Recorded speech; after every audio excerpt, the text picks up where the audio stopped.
I'll be dividing the class into two parts. Number one, I'll clear the writing doubts and tips. कि एक बच्चा मेरे पास आके पूछ रहा है, उससे बेटर है I'll clear everything in the class. Secondly, I'll pick up these questions. These two questions were on third. Third को ये दो questions आए हैं, they were in general. Okay, क्योंकि questions ते revolve होंदे ही रहंदे, कदी general दा ਇਹਦੇ ਚ ਇਹਦਾ general ਚ. Now, just tell me what should I start first? ये कि ये? पहले डाउट्स, ज़्यादा नहीं घूम जाओगे डाउट्स में. पहले क्वेश्चन करके साइड पे करते हैं, फिर डाउट्स कर ही जाएंगे आराम से, क्योंकि डाउट्स तो जल्दी से ख़त्म होंगे भी नहीं, बहुत सारे होंगे. बहुत सारे डाउट्स का एक दो आंसर्स ही निकलेंगे बस, ज़्यादा नहीं निकलेंगे. Now as you all know that writing is a bit, little bit dicey module. थोड़ा सा अनकंफर्टेबल सा मॉड्यूल है, जिसमें स्कोर बैंड्स लेना is not so easy. It's little difficult.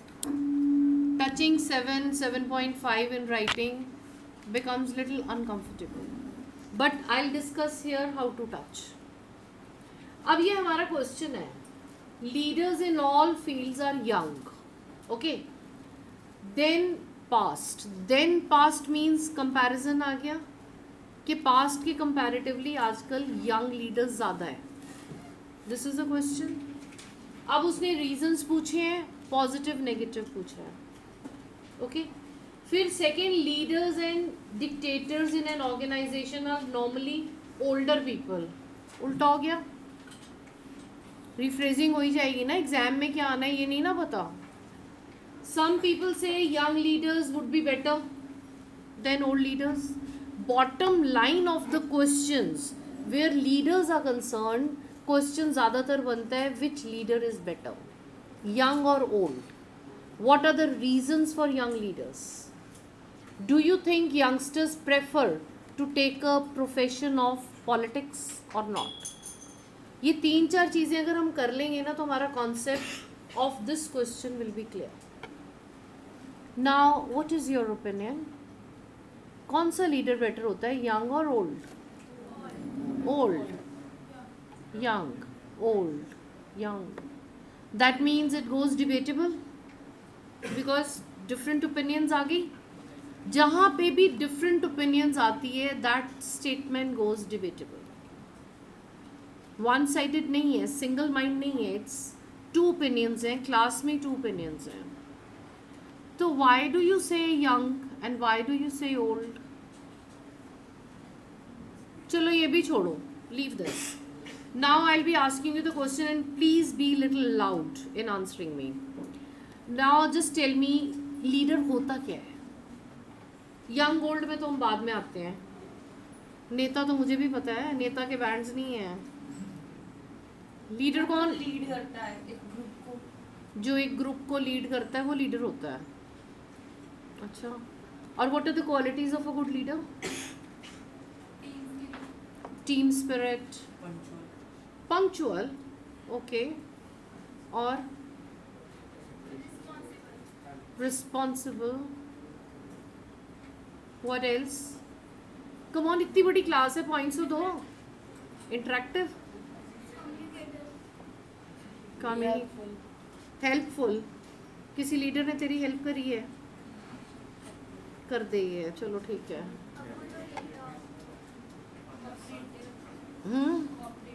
Cooperative, orator. Any orator cannot be a leader.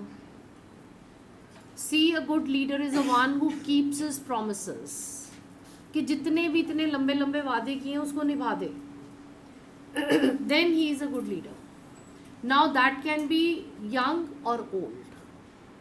So we will be taking both the questions in different directions. I'll be telling you what are the reasons why people take politics as a profession. Young leaders, quality of young leaders, quality of old leader. हाँ, one thing I'll tell you, इसमें एक question और आया था. That was, do you think that leaders should have a retirement age? Yes or no? Yes. Yes.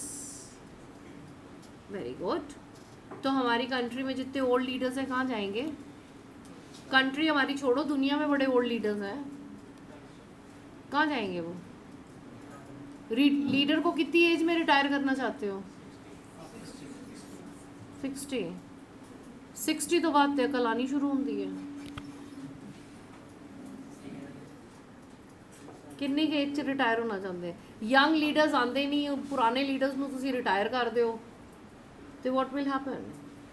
Leaders should not have, political leaders or leaders should not have any retirement age, and there is no retirement age for the leaders, because what is a quality of a leadership?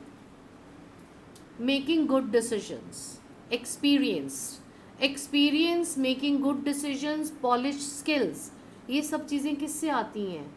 As के साथ आती हैं। और जब उसको अकल आने लगे आप उसको रिटायर कर दो तो गलत हो गया ना। लीडर की मैच्योरिटी ही उसकी क्वालिटी है, because if a leader is not mature the decisions can be wrong, and wrong decisions can be disastrous. तो रिटायरमेंट वाला अगर क्वेश्चन आता है then the answer goes towards disagree, no, there should be no retirement age. तो leader का concept क्या है? Number 1, there should be no retirement age. Old leaders की बात करेंगे, यंग की बात करेंगे, रीजंस करेंगे, पॉजिटिव करेंगे, नेगेटिव करेंगे, तो पूरे का पूरा यूनिट ऑफ लीडर खत्म हो जाए। Is it clear? समझ आया? Corruption is where, corruption is more in young leaders और old leaders?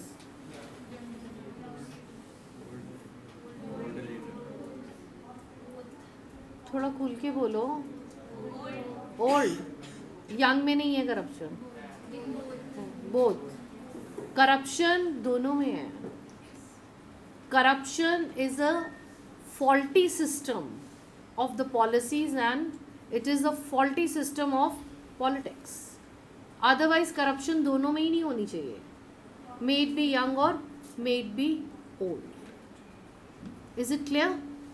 Now shall I give you just the pointers? पूरा क्लियर हो गया आपको कि नहीं हुआ? आपको बेटा क्लियर हुआ है? अपसेट तो नहीं है आज? थोड़ी सी है, कोई बात नहीं, हो जाएगा clear. Shall I give you the points of young leaders? Just the pointers. फिर उसके बाद टेम्पलेट्स में फिट करेंगे इसको। यंग लीडर्स के what points can be there? क्या क्वालिटीज होती हैं यंग लीडर्स की? वेल एजुकेटेड, और यंग एक्सपीरियंस हो गया तो ओल्ड में क्या लगाएगा?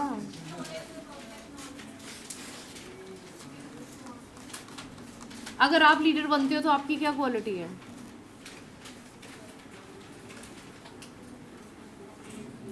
अगर आप गलती से लीडर बन गए तो व्हाट इज द क्वालिटी? वैसे बनना नहीं, एवरीबडी इज गोइंग। किसी का मूड है बनने पे? लीडर्स को सेम एज में इंटरेक्शन की क्या जरूरत है?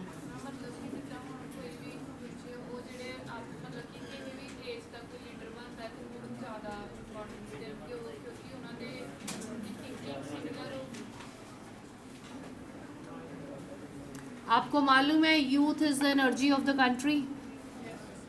हर कंट्री में, हर जगह पे यूथ की एक अलग से फेडरेशन होती है। Youth is the energy of the country. लिखो first point, young leaders are tech friendly.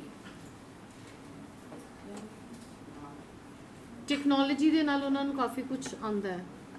young leaders are tech friendly. next point,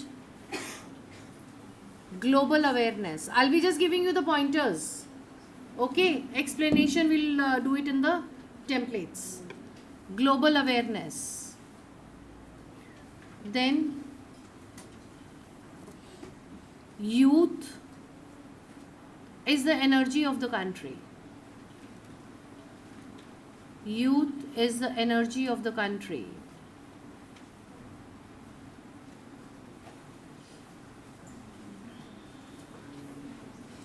Young leaders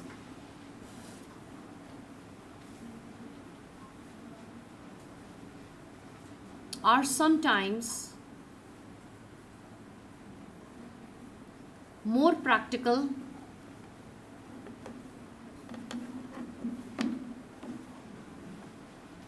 and quick decision makers. And quick decision makers.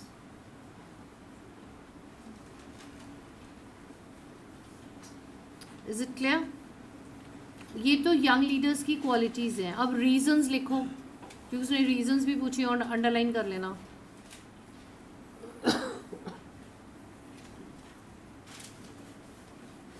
Young generation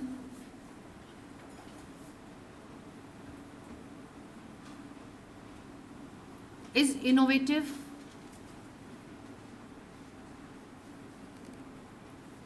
and enthusiastic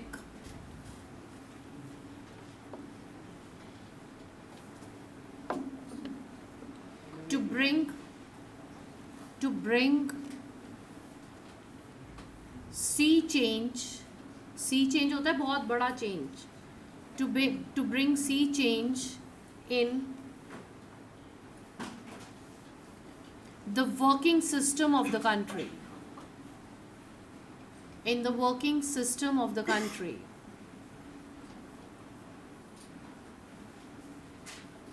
Next reason, political science nowadays is taken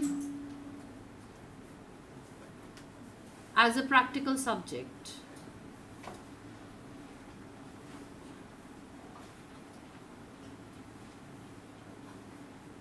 Which teaches different techniques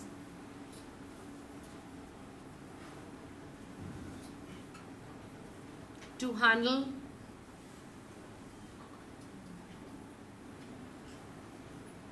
any organization. Any organization. Next point, youngsters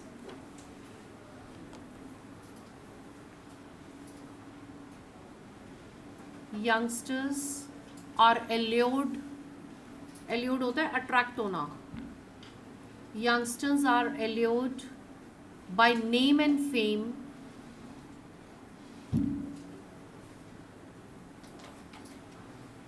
that they get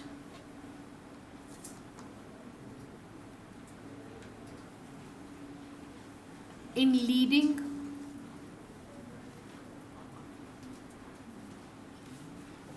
leading any organization. अब organisation, country, federation कुछ भी हो सकता है. Clear? ये reasons हैं, benefits हैं. अब ओल्ड पीपल पे आओ. Right on old leaders. Bracket में लिख लो there should be no retirement age. अब कि अगर क्वेश्चन आए आपको पता चल जाए कि रिटायरमेंट एज नहीं होनी चाहिए. There should be no retirement age. First point,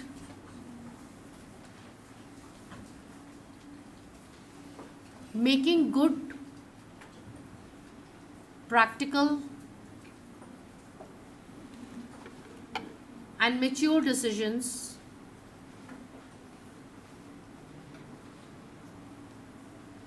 is a part of an experience.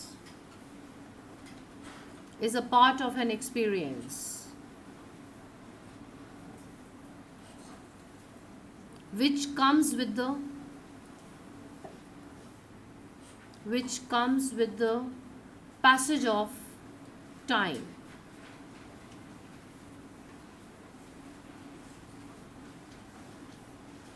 Next point, old leaders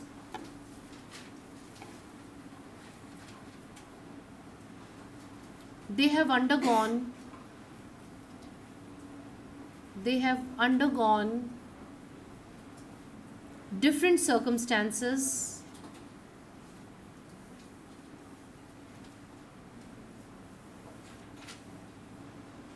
and practically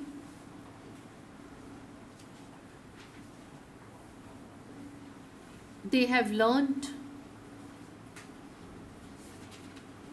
how to tackle the situation. How to tackle the situation. Next point. Old leaders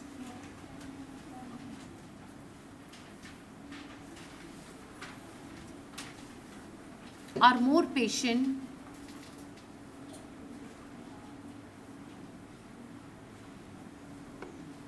and they do not make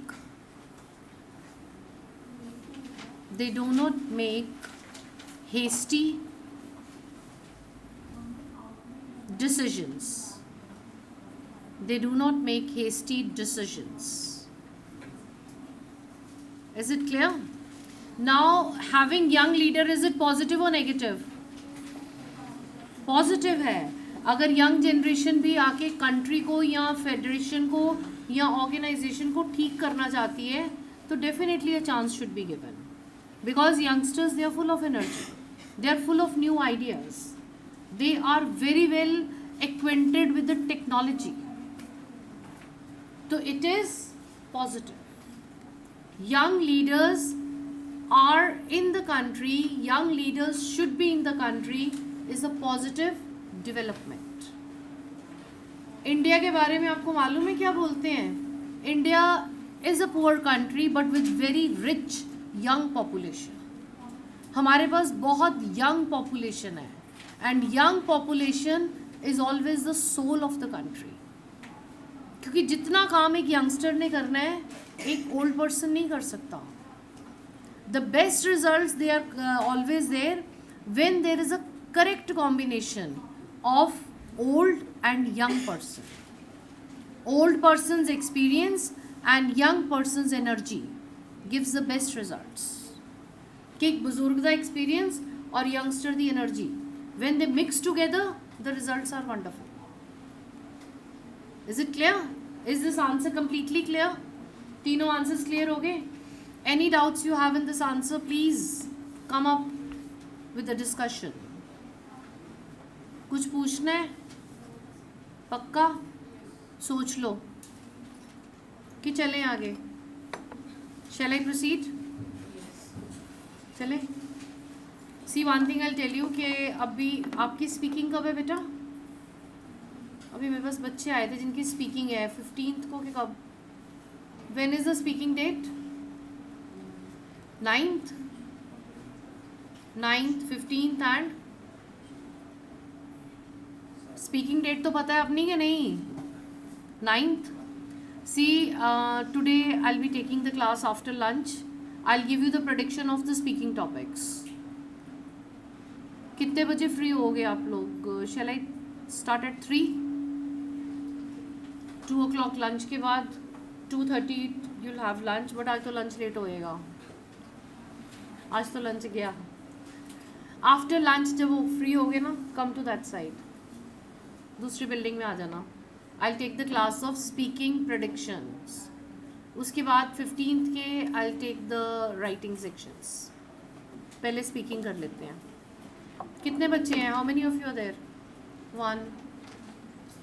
okay, come to that side. You have taken the test date, then you can't. The students, those who have taken the test date, they have the venue for their speakings. Please come that side, come to the other building. Okay? ठीक है, समझ आ गई कि पंजाबी हिंदी बोलो? आ गई? आते हैं अब इसमें राइटिंग डाउट्स पे. बोलो, कर दो इरेज. अब तो हो ही गया. हाँ जी बोलो बच्चे.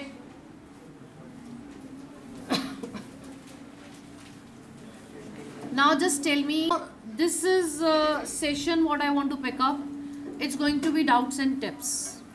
एक बच्चे का डाउट, एक बच्चे की प्रॉब्लम, दूसरा बच्चा उसको सोल्यूशन देने की कोशिश करेगा.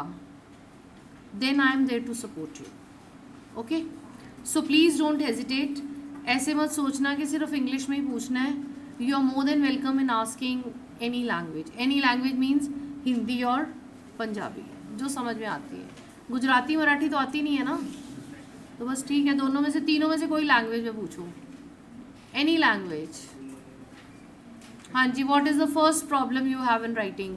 क्योंकि जो आप मेरे पीछे पीछे आके पूछते हो ना, एक एक बच्चे को मैं प्रॉब्लम बताती हूँ, तो वो ज़्यादा बड़ी प्रॉब्लम है. एक बच्चे की प्रॉब्लम जो है वो सबकी है. तो पूछो. हाँ जी बेटे, आप आए थे मेरे पास, आप ही शुरू करो. Be loud, loud loud loud. कोई बात नहीं. अच्छा, सेंटेंस में प्रॉब्लम आती है आपको? सेंटेंस में आ गई, आइडिया में आ गई, और बस इसके बाद है ही नहीं राइटिंग. तो बैठो, गेम ही 2 चीज़ों की है. अच्छा, नंबर 1, सेंटेंस. सेंटेंस को करेक्ट करने का क्या तरीका होना चाहिए? नहीं, गलत. सेंटेंस कभी विकैबुलरी से ठीक नहीं होता. जब आप ज़बरदस्ती विकैबुलरी ऐड करने की कोशिश करते हो तो उसकी सेंस नहीं बनती. Number 1, vocabulary should be related to the topic. This is something very important. Vocabulary हमेशा it's the strongest tip of writing. कि विकैबुलरी लगानी है, it should be there, but it should always be related to the topic. आपको मालूम है कि आपकी जो सक्सेस टू आइल्स है, एक बुक है, उसमें हर क्वेश्चन का जो सोल्यूशन है, सोल्यूशन के नीचे 10 विकैबुलरी वर्ड्स हैं कि यही वाले विकैबुलरी वर्ड इस आंसर में लगेंगे. डू यू रिमेंबर और नॉट? You remember? याद है ना? तो vocabulary is not the priority. Sentence का ठीक होना बड़ा ज़रूरी है. That is a problem of a grammar. वो एक ग्रामर इशू है कि आप कह रहे हो मेरे से सेंटेंस नहीं बन रहा. सेंटेंस आपसे ज़रूर बनेगा when you will be applying a template. तभी तो टेम्पलेट दिया ना आपको. टेम्पलेट में 180 वर्ड्स करेक्ट है आपके पास. अभी मैंने जो पॉइंटर्स दिए हैं, pointers are almost in the form of a sentence. जो वर्ड ये लगा हुआ है दैट, टेम्पलेट में लगे हुए हैं ना ये वर्ड्स, दैट लगा हुआ है, फिर उसके बाद ब्लैंक है, फिर फर्स्ट एंड फॉरमोस्ट है, फिर ब्लैंक है. ये जो ब्लैंक्स हैं, सेंटेंस तो सिर्फ इसमें ही लगाने हैं.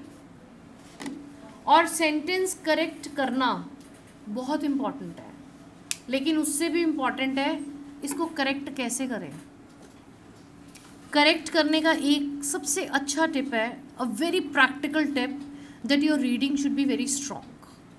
आई will not tell you at this stage कि जहाँ पे आपने पेपर फिल कर दिया है और कुछ करने वाले हैं बच्चे पेपर, कि आप सारा कुछ पढ़ो, न्यूज़पेपर पढ़ो, मैगजीन पढ़ो. वो तो आप बूढ़े हो जाओगे, आइल्स नहीं होएगी. You will grow old, you will grow grey, और आइल्स नहीं ख़त्म होगी. वॉट यू डू इज़, जितनी राइटिंग्स आपको कराई हैं ना मैम, उतनी राइटिंग्स को अच्छे से पढ़ लो. When you will read the correct sentence, you will be able to apply the sentence that is correct. अब हम लोग करेक्ट सेंटेंस हिंदी पंजाबी में कैसे बोलते हैं? क्योंकि हमने यहाँ पढ़ा हुआ है या सुना हुआ है. 2 ही ऑप्शंस है ना, या पढ़ते हैं या सुनते हैं. ਜਦੋਂ ਅਸੀਂ कोई चीज़ रेगुलर करेक्ट पढ़ते रहने हैं, then that becomes a habit. Number 1, I'll suggest you don't read too many newspapers or magazines. It is not going to help you in any case. It will help you in the longer run. But IELTS के paper के लिए जितने essays हमने करे हैं, उनके correct sentences with correct विकैबुलरी पढ़ लो. Either class में डिक्टेट किए हुए आंसर्स, और I have given you the pointers और द आंसर्स, और कुछ भी नहीं है तो आपके पास एक बुक है सक्सेस टू आइल्स, उसमें से पढ़ लो. ना स्पेलिंग मिस्टेक है, ना ग्रामेटिकल एरर है. Regular writings will be giving you a very good window to improve your grammar. फिर इसका सेकेंड सोल्यूशन कैन बी तो नहीं, इट्स वेरी श्योर सोल्यूशन, कि जो राइटिंग्स आपको क्लास में करवाते हैं ना, they are almost near to important, और दे आर वेरी इंपॉर्टेंट. आपने हमेशा देखा है कि क्लास की राइटिंग करी हुई एग्जाम में आ जाती है, आती है या नहीं? I just don't want the nodding get up, और मेरे को खुल के आंसर दो, येस और नो। आती, अन्नी जोड़ दी हुई, यस नहीं आती है ना। When that writing is there, तो आपने हर रोज़ जो आपको एक असाइनमेंट्स मिलती है ना, आपको एक आंसर क्लास में करवाते हैं, एक असाइन करते हैं, आप क्लास का आंसर पढ़ के असाइनमेंट खुद से करो। Any student who is regular in the assignments will not find a problem in sentence structure. और जब आप सेंटेंस स्ट्रक्चर बना रहे हो तो दिमाग में ये मत रखना कि भाई मेरे को विकैबलरी नहीं आती, आपको विकैबलरी आती है, और विकैबलरी हमें उतनी चाहिए जितनी एक ऐसे में होनी चाहिए। 7 to 11 good words of vocabulary in one essay gives you 7.5 to 8 bars. अब आप सोचो कि मेरे को डिक्शनरी याद हो जाए, वो नहीं होनी, वो कहाँ से हो जाएगी? सक्सेस टू आइल्स को खोलो, साइंस एंड टेक्नोलॉजी का टॉपिक है, नीचे 10 to 15 वर्ड्स हैं। 10 to 15 वर्ड्स अगर आप पढ़ोगे ना, उसमें से 5 से 7 वर्ड्स याद रह जाएंगे, बिकॉज इट्स ऑलवेज 50%। 50% याद रहता है, 50% भूल जाता है। Let's be practical in answering. आप राइटिंग्स लिख के दिखाओ, the problem will not be there. Is it clear? Is this doubt clear? Solution is clear? Now come up with another doubt, क्योंकि क्लास रोज रोज नहीं ना ली जानी आपकी, वो तो ग्रामर ही है, दैट्स अ ग्रामर।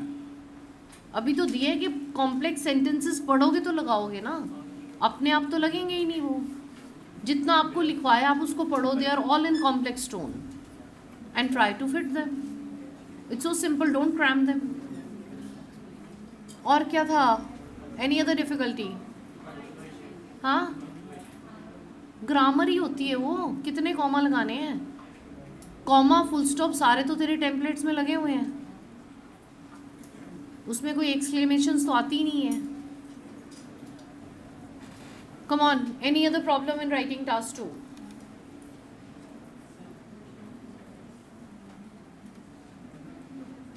पूछ लो सर, पेपर फिल होने वाला है आपका।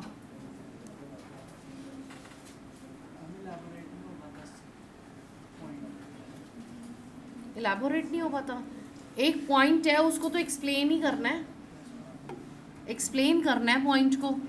जैसे अभी मैंने कोई पॉइंट बताओ जो मैंने बताया, मैं आपको एक्सप्लेन करके बताती हूँ। अभी हमने लीडर्स वाला क्वेश्चन दिया ना, तो लीडर्स में कौन सा कोई एक पॉइंट बता दो। मैंने वर्ड लिखवाया, they are full of global awareness. Global awareness को 2 लाइन में, 1 लाइन में ही एक्सप्लेन कर दो, इसके बाद टेम्पलेट का कनेक्टर आ जाएगा, फिर दूसरा पॉइंट आ जाएगा। Young leaders, they are highly aware, young leaders are globally aware, which makes them a better, which gives them a better quality of handling the situations. यही तो करना है उसको, कि they are globally aware, उसको 1 line में explain कर दो। जब तक आप आंसर्स नहीं पढ़ोगे एक्सप्लेन नहीं होगा, समझे? राइटिंग लिख के दिखाते हो, रोज चेक होती है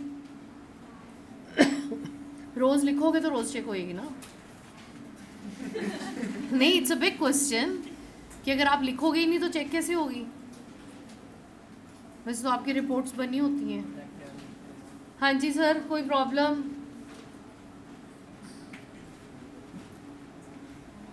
मैं बताऊँ एक प्रॉब्लम जो आपने पूछी नहीं है, बड़ी इंपॉर्टेंट प्रॉब्लम है। वो सब होते टेम्पलेट से, तू घबरा ही ना बिल्कुल।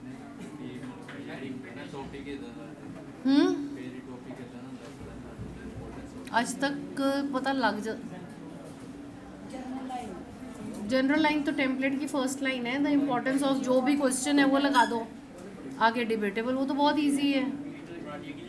हाँ, जनरल लाइन के बिना सेक्शन 3 में नहीं आ सकते आप,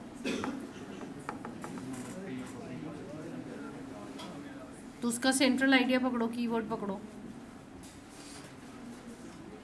मैं बताऊं एक प्रॉब्लम जो आपको बड़ी ज़बरदस्त है और आप बता नहीं रहे हो, सोच लो, सोचो क्या प्रॉब्लम है। वो तो तेरी मर्जी है, जितनी बार मर्जी रिपीट करी जा। रेपिटेशन क्यों होती है?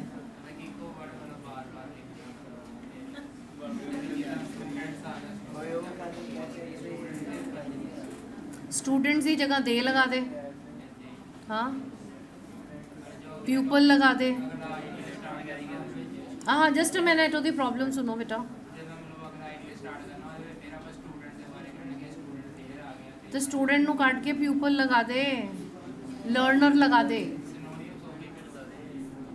हर आपने सक्सेस टू आइल्स पढ़ी है, उसके नीचे विकैबुलरी पढ़ी है, हमेशा वो वर्ड्स फिट हो जाते हैं। बार बार स्टूडेंट स्टूडेंट लगाने की ज़रूरत ही नहीं है। आपके पास टेम्पलेट्स हैं, कितने टेम्पलेट्स प्रिपेयर्ड हैं तेरे? सारे प्रिपेयर्ड हो गए। तो टेम्पलेट्स में रेपिटेशन है कहीं? येस और no? No. When there is no repetition, ये ब्लैंक में ही तो आपने लगाना है, तो कितने के रिपीट कर लोगे? What I feel in writing is the biggest problem that you have and you're not understanding is कि आपको स्टेटमेंट नहीं समझ में आती है। Yes or no? Yes. तो फिर पूछी क्यों नहीं? पूछा क्यों नहीं फिर?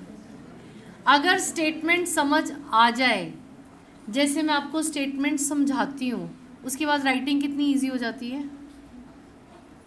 होती है कि नहीं? Yes. तो फिर number 1 tip is in writing task 2 understand the statement। और अंडरस्टैंडिंग के लिए 2 चीज़ें चाहिए, कॉमा और कनेक्टर। 3 चीज़ें ले लो, चलो और इजी कर लो। यही चीज़ें होती है ना, एक कॉमा हो गया, एक बीच में चलो हाउएवर लग गया, एक फिर फुल स्टॉप लग गया। यही होता है। आपने यहाँ पे रुकना है, यहाँ पे रुकना है, और ये तो अपने आप ही रोक देगा। कॉमा के बाद है कि what the statement is saying. However means it is going to be related with the second part. Statement should always be underlined with the keyword. और अगर आपको स्टेटमेंट बहुत डिफिकल्ट लग रही है तो स्टेटमेंट को पंजाबी हिंदी में ट्रांसलेट कर लो कि किसके बारे में बात हो रही है, what is it talking about, and then explain it। फिर तो एक्सप्लेन करना इजी है। First paragraph introduction, second BP1, BP2 and conclusion. अब जैसे उसने रीजंस पूछे, पॉजिटिव नेगेटिव पूछा, या एडवांटेजेस डिसएडवांटेजेस पूछा, अग्री डिसएग्री पूछा, discuss both sides and give your opinion, इसी तरह के क्वेश्चंस आते हैं ना, तो डिवाइड कर दो ना उसको पैराग्राफ्स में। Now how to understand statement, दिखाओ कोई एक स्टेटमेंट बताती हूँ मैं आपको।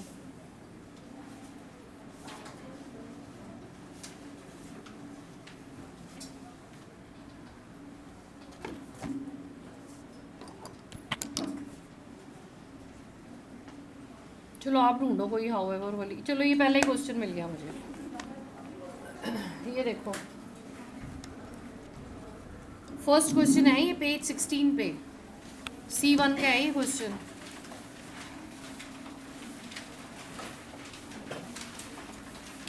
अब अगर ये क्वेश्चन समझ आ गया तो आंसर तो आप 1 मिनट में ढूंढोगे, because all the answers that I give you is just in one words that this is the concept, और ये ऐसे डेवलप होगा। Now see what is the question. कहते हैं इम्प्रूवमेंट इन हेल्थ, कॉमा आ गई तेरी, बुक तो देख, मेरी शक्ल पे थोड़ी क्वेश्चन है, बुक कहाँ है तेरी? किसी से शेयर कर ले कि बिल्कुल बनी बनाई नहीं की, इसको दिखाओ भाई क्वेश्चन। मेरी शक्ल पे थोड़ी क्वेश्चन लिखा हुआ है, बुक देख अपनी। कहते हैं improvement in health, comma. Comma का क्या मतलब है कि इसने बात आगे भी करनी है, it is not finished. Improvement in health, comma, education, comma, science and trade, and क्या हो गया? Connector. And trade are essential for the development of poor nations, full stop. अब इतनी लाइन को आप ज़रा ट्रांसलेट करके देखो। मैं आपको हमेशा पूछती हूँ कि क्वेश्चन का मतलब क्या है, क्या चीज़ है ये क्वेश्चन, फुल स्टॉप तक। कहते हैं हेल्थ, साइंस, एजुकेशन और ट्रेड, ये 4 चीज़ें पुअर कंट्री की डेवलपमेंट के लिए बहुत इम्पॉर्टेंट है। असेंशियल हमने रिफ्रेस कर दिया कि 4 चीज़ां पुअर कंट्री लिए बहुत इम्पॉर्टेंट है, लेकिन ये क्वेश्चन नहीं है। यहाँ तक फुल स्टॉप लग के स्टेटमेंट आ गई। उसके आगे वो क्या कह रहे हैं, however means there is a big connector कि उसने आगे जाके आपसे कुछ और पूछना है. कहते हैं however nations should take responsibility for helping poor countries. कहते क्या गवर्नमेंट को रिस्पॉन्सिबिलिटी लेनी चाहिए पुअर कंट्रीज की हेल्प करने के लिए. This is the question. तो इसमें अगर हम येस करेंगे तो अग्री हो जाएगा, नो करेंगे तो डिसएग्री हो जाएगा. समझ में आया आपको ये? इज इट क्लियर कि कैसे उसको समझे हमने? Whenever you want to understand the question always understand in parts. पूरी लंबी स्टेटमेंट एक बार समझ में नहीं आएगी. Now when you have understood the statement तो फिर आपकी बात फिर से आ गई कि इसको हम बनाएं कैसे. बनाने के लिए हमारे पास क्या चीज़ है, स्ट्रक्चर है, फ्लो चार्ट है, और हम उसको एक कोहेजन और कोहेरेंस में बनाते हैं. तो फर्स्ट पैराग्राफ किसका होता है हमेशा? शाबाश. इंट्रो क्या होती है? वो तो मैंने भी पता इंट्रोडक्शन होती है. अरे इतने स्मार्ट वर्ड्स देते हो, इसका मतलब पता है आपको? रीफ्रेज, थीसिस, पैराफ्रेज, आउटलाइन है क्या ये? What is it? सीधी सादी लैंग्वेज में व्हाट इज इट? कितने नाल जान पहचान सर? क्वेश्चन नाल. इसका आंसर आएगा अभी जो इसने प्रॉब्लम पूछी है कि थीसिस मतलब कौन सी इंपॉर्टेंट लाइन लगाएंगे हम. This is always about the statement. About means उसके बारे में. जिससे मैं आपको बोलूँ इंट्रोड्यूस योर सेल्फ, तो आप अपने बारे में बताओगे. स्टेटमेंट किसके बारे में बात कर रही है? फुल स्टॉप के बाद इंपॉर्टेंट वर्ड क्या है? Very good. Statement is talking about rich plus poor countries. दो कंट्रीज की बात हो रही है, दो कंट्रीज को रिफ्रेज कर दो. Rich countries are the countries with enough resources. Poor countries are the countries where citizens lack basic amenities. They suffer from corruption, poverty, unemployment. कि पुअर कंट्री क्या है और रिच कंट्री क्या है अलग से कर दो. ये हमारी हो गई इंट्रो. अब सेकेंड पैराग्राफ में हमने क्या करना है? क्या करते होते हैं सेकेंड में? BP1 तो मुझे भी मालूम है.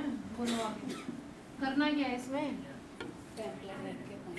टेम्पलेट देख के पॉइंट तो लगेंगे, पर लगेगा कि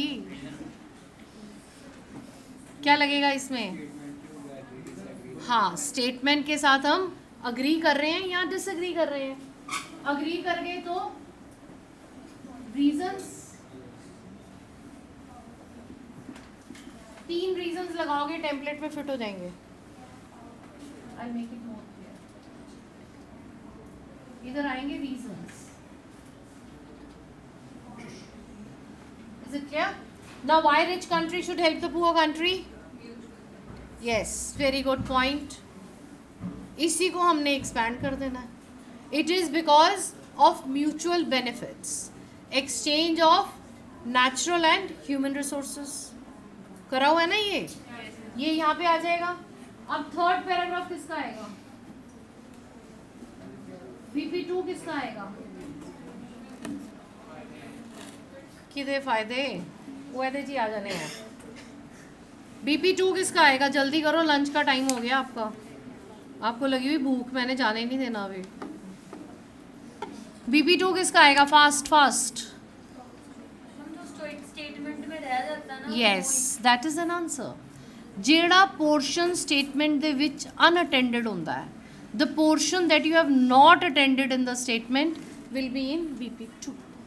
और वो कौन सी चीज़ें हैं जो नहीं हमने टच करी अभी तक? यस, उस चारों की हमने क्या कर देना है? Importance. Is it clear? Clear हुआ इतना? Now what is conclusion?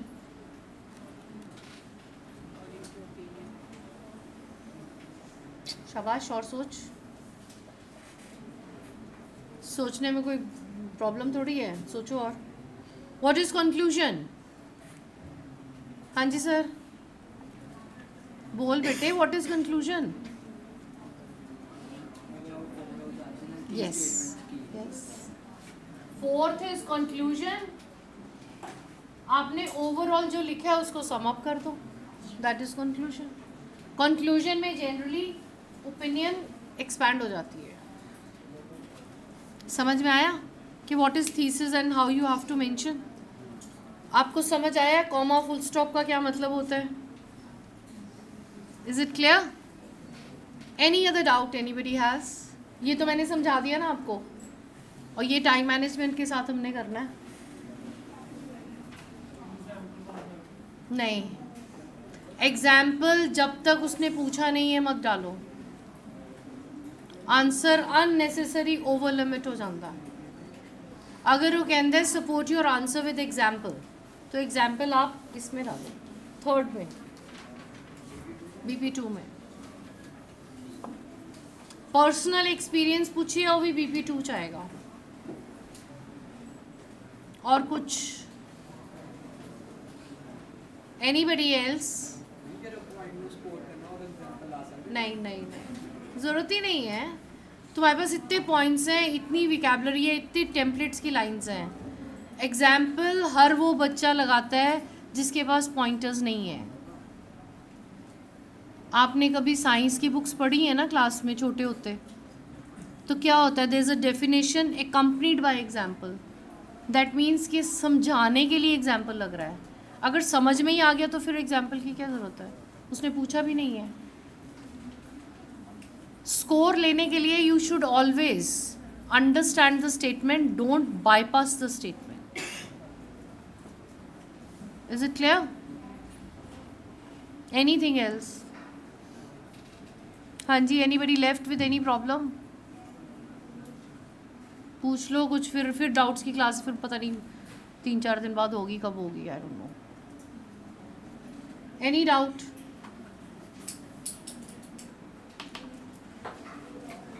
हाँ जी, दैट साइड ऑल क्लियर?